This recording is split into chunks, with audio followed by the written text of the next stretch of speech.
If you have your Bible with you this morning, I invite you to join me once again in the book of Zechariah in chapter 9. This time we're going to reading here in a moment here in verse 9. So Zechariah chapter 9 and verse 9.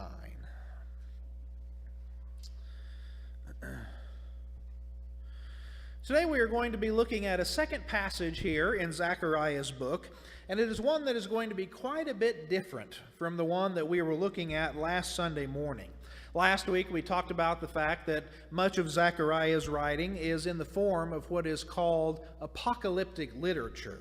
But we also noted about the book of Zechariah that it is a book that very naturally breaks itself into three different parts that appear to come from three different time periods. These different sections are often thought to be authored by different people. Various people over the years have thought that. I don't necessarily think that is the case. I tend to think Zechariah is the one that wrote all of this, and I will explain just a little bit later in the sermon why I think that is the case. But however you want to look at it in this wonderful book that we have here this morning, we have a set of texts that are very different from the set of texts that we read in the first 8 chapters last week. Instead of being more apocalyptic in nature, as our texts were last week, this week it's going to be more prophetic in the traditional sense of the word. So I want to read this together. Stephen read the first half of the passage. He did a very good job, I might say, with all of those names that I assigned him there. And I would like to pick up the second half of the passage, which is much easier to read. And chapter 9 and verse 9. Rejoice greatly, O daughter of Zion. Shout, daughter of Jerusalem. Behold, your king comes to you, righteous and having salvation, gentle and riding on a donkey, on a colt, the foal of a donkey. I will take away the chariots from Ephraim, and the war horses from Jerusalem, and the battle bow will be broken. He will proclaim peace to the nations. His rule will extend from sea to sea, and from the river to the ends of the earth. As for you, because of the blood of my covenant with you, I will free your prisoners from the waterless pit. Return to your fortresses, O prisoners of hope. Even now I announce that I will restore twice as much to you. I will bend Judah as I bend my own bow, and I will fill it with Ephraim. I will rouse your sons, O Zion, against your sons, O Greece, and I will make you like a warrior's sword. Very interesting text. Over the last 6 or some months or so, during my early morning hours, I have been reading one of the great epics of Western civilization. It is the book, The Lord of the Rings. In some ways, I'm sort of ashamed to admit that I've waited until my 30s to read that particular trilogy of books. But in other ways, I'm actually quite glad that I have waited this long, because I think if I had read it earlier in life, I would not be able to obtain all from those stories that I am now able to obtain at this point in my life. And I don't know how many of you all have actually read The Lord of the Rings before. My assumption is for every one of you here this morning who has read it, there are probably 2 or 3 more who saw the series of movies that came out about 10 years ago. Wonderful, wonderful movies that I certainly recommend to you. And what many people do not realize about that trilogy of books and about that trilogy of movies is that it's much more than a fairy tale. It's much more than an adventure of science fiction. It is, in fact, a way of retelling the Christian story. Now, the interesting thing about this is it's not a retelling of the Christian story with any mention of God.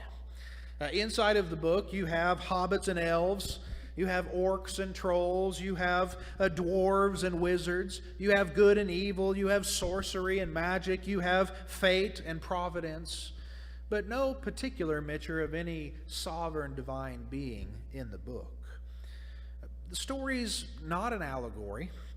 The author, Tolkien, who was very emphatic in stating that he hated allegory, so we know it's not an allegory.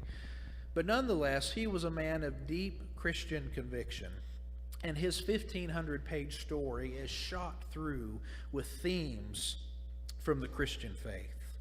And if you don't know the story behind The Lord of the Rings, the basic storyline more or less goes like this. There is this special ring that was forged in the Mountains of Doom in the ancient past, and the power of this ring is so great that no one person can possess it. If anybody does, it's much more likely to possess them and corrupt them with the power. And so for many ages, thankfully, this ring had been lost. It was trapped under the sod of a riverbed, that is. But through a series of events which are too numerous to try to tell for you here this morning, the ring was eventually found. As you might imagine, in a story such as this, there is a dark lord who is very anxious to find that particular ring.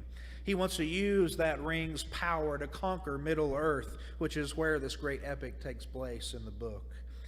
And so, in order to keep this dark lord from obtaining this powerful, evil ring, a small contingent of characters who are assembled together by Gandalf the wizard try to take this ring to the mountain where it was originally created, which also happens to be the only place where it can be destroyed.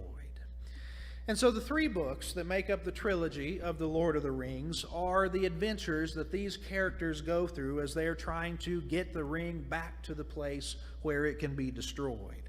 And the stories are intricate, they are well told. The characters all face challenges and temptations of many sort that they must all face and defeat. And it's the kind of story that you longed for as a child, but also the kind of story that is immensely satisfying as an adult. Well, the reason that I bring that story to your attention here this morning is because inside of that greater story that I just mentioned to you, there are also a number of sub-stories that take place throughout the three books. And this week, as I was reading along here in the book of Zechariah, and also was reading in the early morning in The Lord of the Rings, I came across one of the sub-stories that fit just right into this passage that I was reading.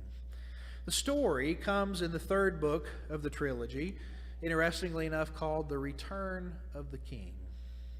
And as this great battle is being prepared to take place outside the gates of Gondor, there is this fleeting hope that maybe the king will come back and take his rightful throne that had been lost by his father.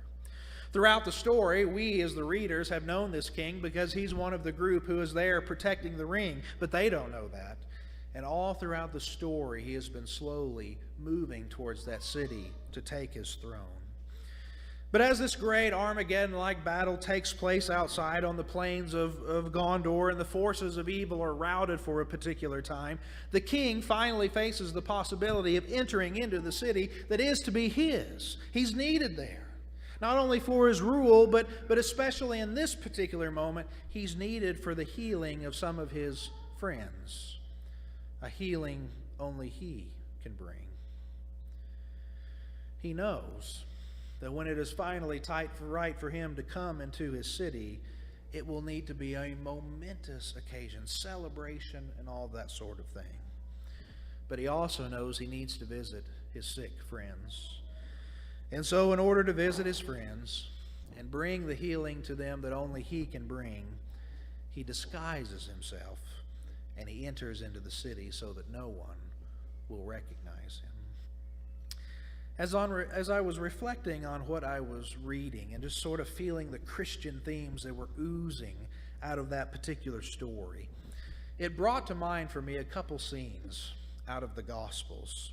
The first one is from John chapter 7. You might recall that one of the things that happens in Jesus' ministry, especially very early on, is that he is constantly healing people, but he's also constantly telling them, don't tell anybody I did this to you. Don't go and spread this to the world. And I don't know about you, but I've always been sort of perplexed by this because I've thought, well, you want to tell that to everybody. Go and tell everybody Jesus is here. The king is here. But Jesus knew there was a sense of timing that had to go with all of this. And so in John chapter 7, it's time for one of the great feasts in Jerusalem. Jesus has been hanging low in Galilee for a while because there are people in Jerusalem who want to see him dead. And at the time of the feast, his brothers come up in what I think has to be sort of a sarcastic sort of way and says to him, why don't you go to the city? Your people are waiting for you there. Your disciples are waiting for you there. People need your miracles and your healings and all that kind of stuff. Why don't you go into the city now? The brothers are not serious. And having raised, or am raising 3 boys now, I can see how this little bit of competition. It'd be hard to have a brother who could heal people of all sorts of various things. This would not be a very easy thing to do. And so they think Jesus should just pop up into the city and begin to do the things that he used to do. But do you remember Jesus' response to them? He said to his brothers, "Any time is right for you. Go, be there, have a good time. But the time is not yet right for me." You see, there was an appropriate time for Jesus to come to the city where he was to be king. But until that moment came, he had to move with great stealth, great purpose. And he actually went, if you remember that story. Even though he told his brothers he probably wasn't going to go, he went and he hid himself and he did some of the things that they asked him to do. But that was one of the scenes that particular event in The Lord of the Rings reminded me of. But the second one is the one that comes a little bit later in the Gospel of John that Dennis read for us here this morning. This time it happens in chapter 12. After several years of preparation, the time has finally come when Jesus was ready to enter the city as king. But rather come into the city with great pomp and great circumstance, with chariots and war horses and bands playing in front of him.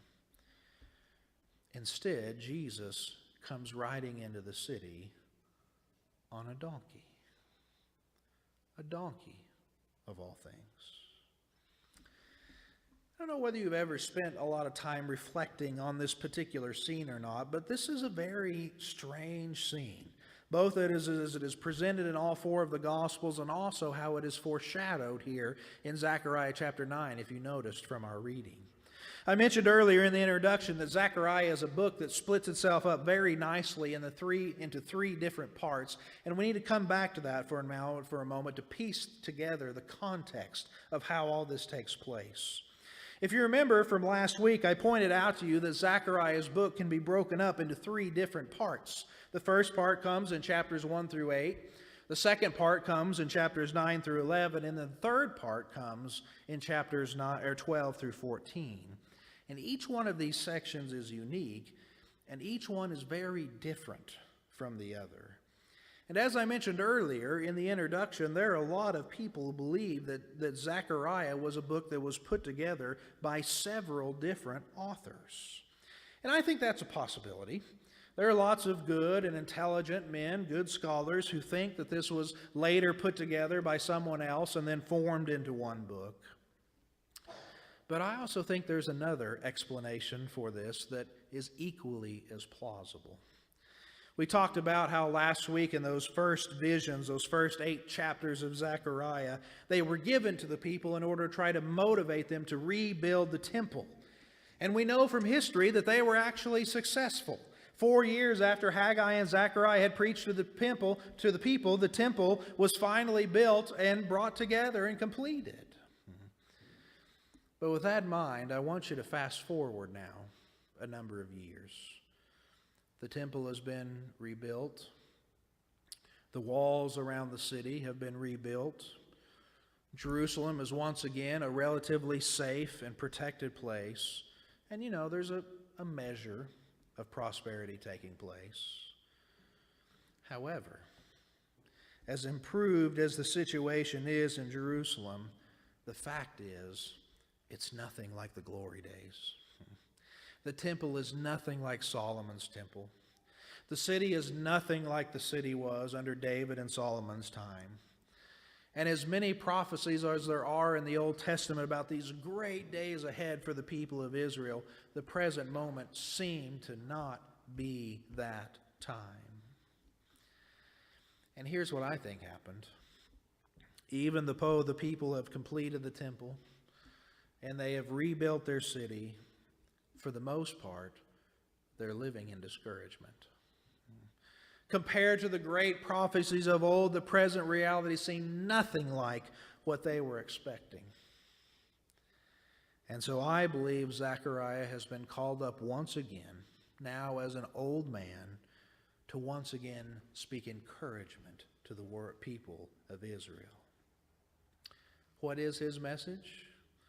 Well, in chapter 9, it goes something like this. In verses 1 through 8, Zechariah promises that he will bring judgment upon the nations of the world. That is, God will bring judgment upon the nations of the world who have given Israel so much trouble over the years. But then, in verses 9 through 13, which I read for us here this morning, Zechariah gives us the picture of what Israel has been waiting for. The prophecies which seem so incomplete in their time, they will come to pass. But they will do so when the true king rides into his city on a donkey. Now, the question is, what is the symbolism of the donkey? Normally, whenever you think of a king entering into his city, he does so with chariots of war. He does so with war horses in this great dramatic sort of event. But this king is going to enter into his city on a donkey. And if you look at verses 10 and 11 there in chapter 9, he promises he's going to take away from Israel the chariots. He's going to take away from them the war horses. What's a person supposed to make of all this? Well, in an attempt to tie this all together, I'd like to share one other passage with you here this morning. If you have your Bible, turn with me, if you would, to John chapter 18. John chapter 18. In this scene, we find Jesus on the last night of his life. He's already taken the disciples out to the Mount of Olives, and he's going to have one last session of teaching with them. And he spent a great deal of time in prayer. But as Jesus and his disciples are preparing to leave this place, one of the other disciples is coming as well, and it's Judas. He knows this place. He knows Jesus is there. And the following events happen. Let's begin reading in chapter 18 and verse 3. So Judas came to the grove, guiding a detachment of soldiers and some officials from the chief priests and Pharisees, and they were carrying torches and lanterns and weapons. And Jesus, knowing all that was going to happen to him, he went out and he asked them, "Who is it that you want?" "Jesus of Nazareth," they replied. "I am he," Jesus said. And when Jesus said, "I am he," they drew back and they fell to the ground. Okay, you have to appreciate that in the seriousness of this is actually a humorous kind of scene here. Judas has led out this detachment of soldiers and Pharisees and other officials to meet Jesus, and they come out there with their torches and their weapons and all that kind of stuff, and Jesus walks right out there to them. And he says, "Who are you looking for?" "Jesus of Nazareth," they respond, and Jesus says, "Here I am." And they're so stunned that he would just hand himself over, they actually fall back to the ground. Verse 7. Again he asked them, "Who is it that you want?" And they said, "Jesus of Nazareth." And he says again, "I told you, I am he. If you're looking for me, then let these other men go." Same thing happens again. Jesus asks, "Who do you want?" They say who it is, and he says, "I'm the one you want. Let these others go." But notice what happens in verse 10. Then Simon Peter, who had a sword, drew it out, and he struck the high priest's servant, cutting off his right ear. Peter's ready to fight. He's ready to die with Jesus, just like he promised that he would. But notice Jesus' response in verse 11. Jesus commanded Peter, "Put your sword away. Shall I not drink the cup the Father has given to me?" Why did he do that? Why did he not let Peter step forward and fight for him? To get the answer to that question, you have to come over to verse 33 here in the same chapter. Same time, same day, but Jesus is now before Pilate. Verse 33. Pilate then went back inside the palace and summoned Jesus and asked him, "Are you the king of the Jews?" "Is that your own idea?" Jesus asked, "or did others talk to you about me?" "Am I a Jew?" Pilate replied. "It was your people and your chief priests who handed you over to me. What is this that you have done?" Notice Jesus' response, verse 36. Jesus said, "My kingdom is not of this world. If it were, my servants would fight.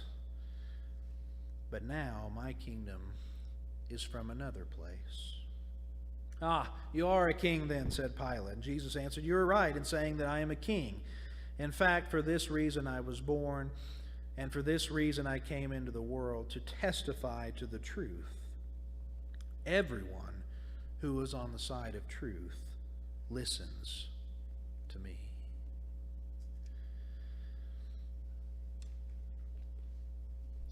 Now, for those of you who have read this story all your life, you knew that this was coming. You knew that Peter was going to come out and fight and Jesus was going to stand aside. But here's the question to what we have been looking for. Jesus says, "My kingdom is not of this world."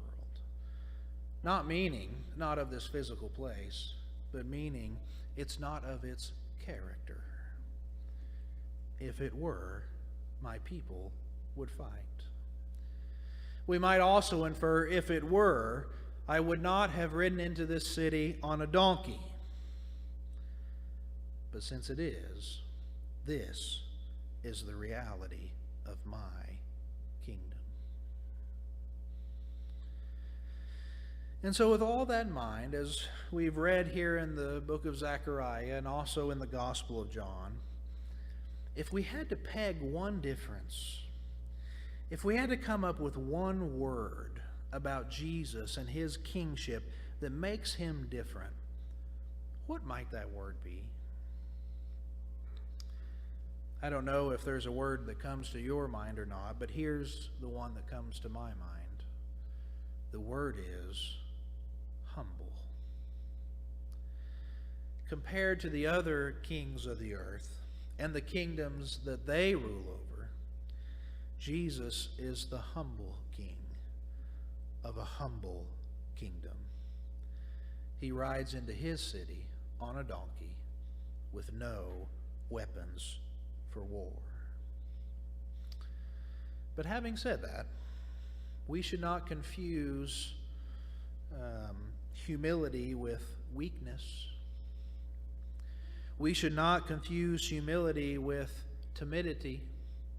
Because the same humble Jesus who says, "My kingdom is not of this world," is the same humble Jesus who says to Pilate, "Everyone on the side of truth listens to me." So as we see this picture, as it is presented here for us in Zechariah, of a humble king who rules over a humble kingdom, as we draw things to a close here this morning, we need to think about, how do we respond to this humble king? I want to point out a couple of things that we might take away this morning. Number one, we must learn from the nature of this humble king that because he is who he is, he does not force himself upon anyone. He does not force himself upon us, and he does not force himself upon anyone outside of us. And because that is true, we need to remember as we approach other people and we invite them to come and recognize Jesus as the true King, if we're going to make that invitation, we must not make it in ways that are inconsistent with who he is and the kingdom that he rules over. That means we don't force anyone. We don't try to manipulate anyone. We don't walk around in pride as if we look down upon those who have not submitted to his rule. Now, this is not to say that there is no sense of urgency or importance about this. While it is true that Jesus is the humble king and does not force himself upon anyone, it is also true that his rule is going to win out. And whoever does not choose to be with him does choose to be against him. That's why Jesus says to Pilate without apology, everyone who is on the side of truth listens to me. It's not because Jesus is inconsiderate of others or because he's not tolerant in any particular way, but it's the same thing as 2 + 2 = 4. It just equals 4 because it's true, however you want to feel about it. All Jesus is saying is what is true. Everyone who is on the side of truth listens to me. As Paul says in the book of Philippians, at one point in time, every knee will bow. Every tongue will confess that Jesus Christ is Lord and King. But for now, he does not force it. He invites. Come and see. Come and follow and see. And that's what you and I do as ambassadors of the King. We are inviting. That's all.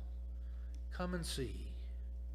Come and obey with us and see if he isn't true and right and wonderful. But secondly, this morning, for those of us who have already acknowledged his lordship and have thrown in our lot with him, we must remember that we cannot live our lives as if we do not have a king. We have chosen to live in Jesus' kingdom. We have faith and understanding to know that one day his kingdom will overtake everything. But as we live now under this humble king, we must remember not to take advantage of his humility.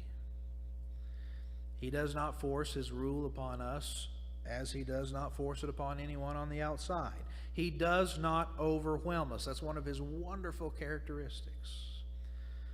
But he is king. And like all kings, he has a rule. And for those who are going to live in his kingdom, we must learn and seek to understand how to follow that rule. Because truthfully, church, that's what it means to have faith in Jesus. It doesn't just simply mean we believe he is who he says he is. Of course we believe that. Why else would we be here on a cold morning with bad weather, right? No.